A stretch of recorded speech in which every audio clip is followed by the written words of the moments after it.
Hare Krishna. The 42nd Shloka from the 3rd chapter, Karma Yoga.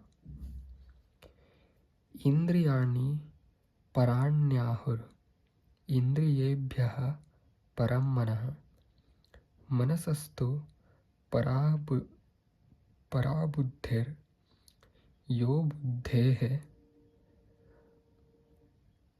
paratastu saha. The working senses are superior to dull matter. Mind is higher than the senses. Intelligence is still higher than the mind, and he, the soul, is even higher than the intelligence. So here Krishna is comparing how the matter is in comparative to the senses and how senses is being compared to intelligence. And how intelligence is being compared to that of soul, which is the highest of all. Let's read the purport. The senses are different outlets for the activities of lust. Lust is reserved within the body, but it is given vent through the senses. Therefore, the senses are superior to the body as a whole. These outlets are not in use when there is superior consciousness or Krishna consciousness. In Krishna consciousness, the soul makes direct connection with the Supreme Personality of Godhead.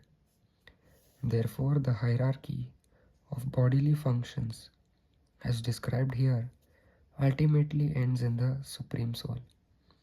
Bodily action means the function of the senses, and stopping the senses means stopping all bodily actions. But since the mind is active, then even though the body may be silent and at rest, the mind will act, as it does during dreaming. But above the mind is determination of the intelligence, and above the intelligence is the soul proper.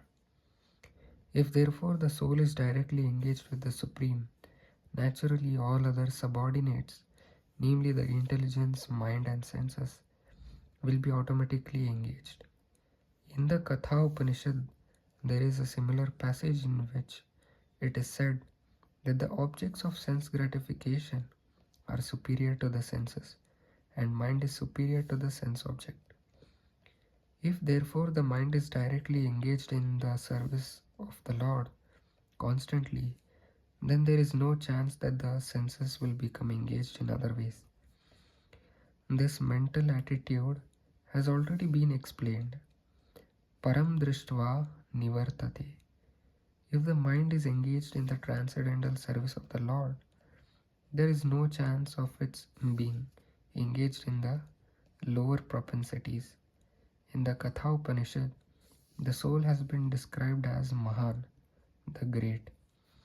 Therefore, the soul is above all, namely the sense objects, the senses, the mind and the intelligence.